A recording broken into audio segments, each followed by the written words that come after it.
Medium format. What are your first impressions when you first started shooting with it?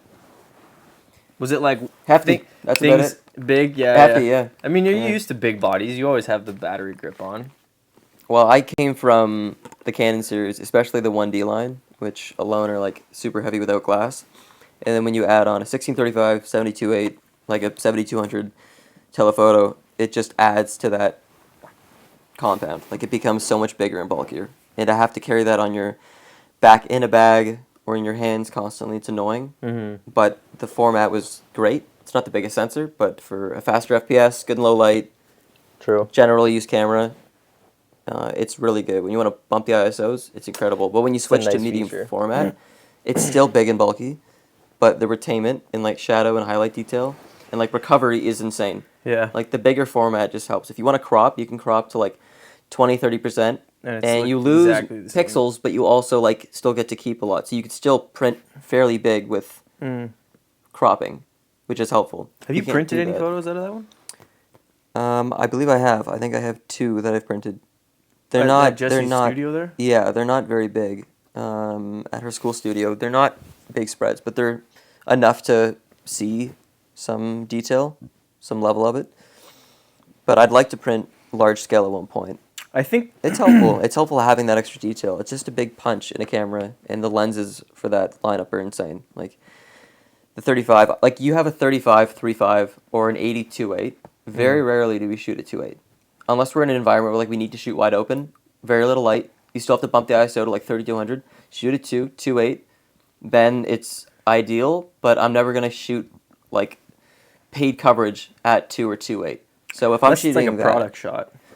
I could, but if I'm using strobes, I would shoot at like 5.6 to f8 Oh, because yeah? I want to get everything in focus. True, so you don't have to focus stack. I Yeah. got one guy with the phase 1 with that Rolex, and it was like 32 stacks together or something. Yeah, that's a huge job. That took him like he said 7 hours or something. Oh my goodness. To just do that one watch. That's yeah. crazy. Multiple steps for that. Did look super cool though. It did.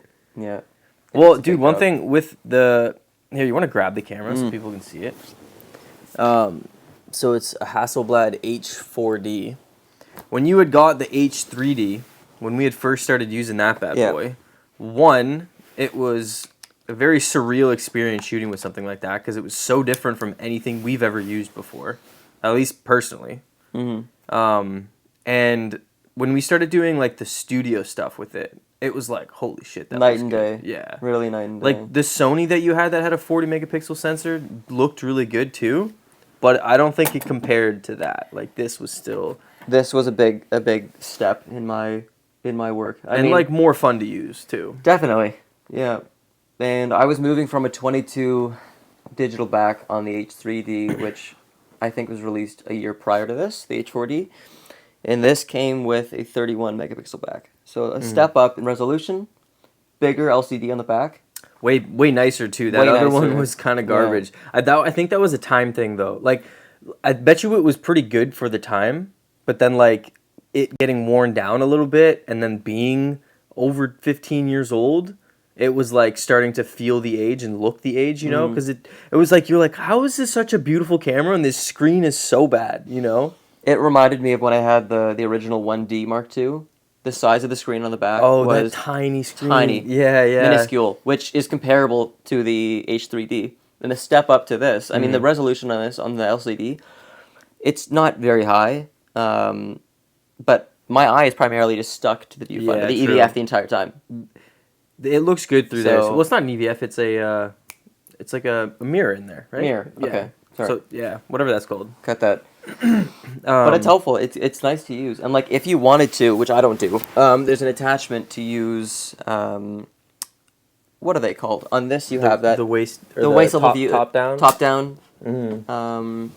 This has been one of Viewfinder? my favorite ways to shoot with this thing. Yeah, you have that option with this. I don't have that attachment, but if you wanted to, you can remove the viewfinder, like so, and then Do you can have just, other focusing screens? I may have another one. I wonder if I these may. ones would fit with it because I've got like 3 or 4 of them. They're all like different rule of thirds on them. Like this one has that huge grid. One of them has like a the rule of thirds regular. One of them has nothing. I think one of them's like a little bit more zoomed in. Yeah, I don't know. But I mean, because it's a modular system, you can really break these down. I don't know about the Mamiya or the Kawas 6 medium formats. Like, I don't know how much you can break those down. But you can add a 220, a 120 back. Yeah. Like, they're modular. You can change anything. You can add an adapter for a different glass. So if I wanted to, because I only have 2 digital backs for this, I could add a 22 back to the back of this instead of the 31. But because I have this, I'm not planning on taking it off. If I were to change anything, I'd probably just keep switching out glass and maybe add that waist level viewfinder if I had that. I do like the concept. The only issue for me is everything is it backwards? Is that how they work? It's like mirrored. It is mirrored. So yeah, whatever direction you tilt, it's gonna look opposite in the way that you are seeing perceiving it. things. So does take like an adjustment period to kind of get used to it because it's very strange. But man, I remember like when I just got this from my uncle, we're in my driveway. And I was watching a few videos, and I was thinking about how he's like, oh, I wish I was like easier to focus. Like I can't really get close. And you're like, it's right in there. And I'm like, what? You have to like flip out He's that like, little flip it magnifier. up, and there's a magnifying glass that pops up. Almost so all you of them can, like, have that. Focus better. It's so helpful. Can't believe I didn't see that. I mean, it's still usable without that, but having that is just... It does help. Yeah. It does help. Especially when I was doing those portraits of you when we were in Oakville there. It was nice to like really like make sure your face was in focus. Yeah. But this thing is so much fun to use. Medium format is like, it's been something, as soon as I learned what it was, I was like, ooh, I want to shoot that. Like, and this isn't even that big of a body. Like, all things considered, it's really not much bigger than the R6 with the 24-70. It looks bigger, but realistically, I mean, it's kind of comparable to most. It would be shorter in most length. Cameras. It's a little bit wider. It doesn't really have a grip, but... It reminds me of like a 500 cm or a 501. That's what it looks like to me. True. Body style, very similar. Yeah. Comparable with the backs that you can put on it. I don't know if you can do it with this, but I know that I think the 907 Hasselblads, the 500s, maybe this, you can add like a digital back attachment to it. I don't know if you can do that with this one. No. I don't know if that's... No. Because the film goes straight into the camera. Okay. Yeah. It's not like those Hasselblads. Those are pretty sweet, though. Not that you need it. Yeah. Oh, that's sweet. The whole compartment just slides out. Mm-hmm. That's cool. It's neat how with 35mm film, you like put the film in and you extend it, and then you shoot, and it like goes into a spool on the side, but then you have to rewind it back into the canister. With 120, you have to put this spool on the other side, and then it wraps onto that spool, and then it's done. You don't have to like rewind it. Maybe with like a Mamiya 7. Oh, actually, not even. Are they all the same? It winds itself. Yeah, it's all these spools. Like you can get these super cheap, but they're all the same. So you put this on the other side first.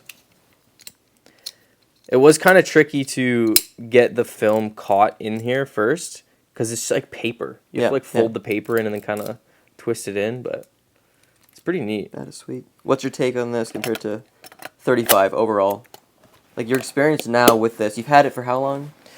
2 weeks? Yeah, well, what's today? January 9th. I got it like a week before Christmas, so it's almost been 3 weeks kind of thing. Okay. Honestly, it's been one of the coolest cameras I've ever got to use. It was very similar to the experience of like shooting with that for the first time, of just like, oh, this is so different and very surreal. Also, like the fact of how expensive film is, I definitely treat every photo as such, you know? I'm like taking my time, and I'm really like carefully positioning the composition, making sure my settings are correct so the photo is actually going to be exposed. You press the little like silver thing on the side. Oh, this? Yeah. Ooh. And I was saying that to you yesterday about how I want to incorporate more film into my work. And a big part of the reason for that is because of how much slower the process becomes of taking a shot, and how much more I care about what the composition is, because I can't just like fire away 10,000 shots with my camera. Yeah. I've got 15 shots on a roll. And patience is a virtue with these. Yeah. Truly is. I mean, with mine, I can fire off for days. It has a slow, I guess, shoot rate. It's very slow. Wait for that mirror to kind of fall back down. But even so, I mean, if you have 15, you have to be very I guess, patient. Mm-hmm. It's one That of was the those biggest things, rule. like, I think about it in the same way that I think about when I'm, like, in, like, a flow state when I'm shooting archery, where, like, if you're trying to hit the target and you're trying to hit that bullseye, there's, like, nothing else you can really be thinking about in that moment. When you're shooting with something like that, you have to slow down that process so much and focus so heavily, and I have to, like, change my breath work so that the camera's, like, stable and the line is exactly where I want it to Yep, be, yep. and then I'm like, 3, 2, 1, take the shot. And it's like, it really slows me down, and in those moments, that's when I'm, like, having the most That's what I amount of joy. appreciate with the system. Is I mean, like- as bulky as it is, carrying it on location is not ideal, but to slow me down, with a 1DX, I can shoot as many shots as I want. Yes, it has a mechanical shutter, but you can get past that. You can still shoot as much as you want. Yeah. If you're shooting electronic through a mirrorless, you can fire an entire day, depending on your battery life. But with these, like, even though it is digital, I'm still limited by the time that it takes to shoot. True. But I like that it allows me to slow down. Mm-hmm. It's helpful. I haven't put this thing on a tripod yet either. I've only done handheld stuff, so it's only been during, like, the most bright times, and Yeah. anytime when I do a light meter reading, it says I can shoot it at, like, 1/25th, or I don't even think I've shot it at 60th of a second, just because I'm kind of scared because of the shake of the mirror, and then, like, how stable I need to be. Mm-hmm. But I feel like the weight would almost help in that situation. probably Having that stability. I did put one of the Peak Design plates on, so I can attach it to my tripod as well, which it's gonna happen. Yeah, that's for helpful. sure. I should get a cable release. I have one. I gotta find mine. You could use it because I don't think I can use it with this one. But No, not with that one. You can use it with the with that Pentax. yes. Oh yeah, true. Little Here, 35. let's do a comparison of the shutter sounds. Shutter sound. I think you take the cake with that. This has to boot up. That just takes what, a crank Wind or it, two. yeah. See if it can fire.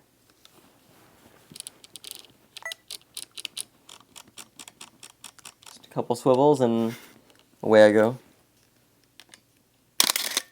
That still sounds pretty cool.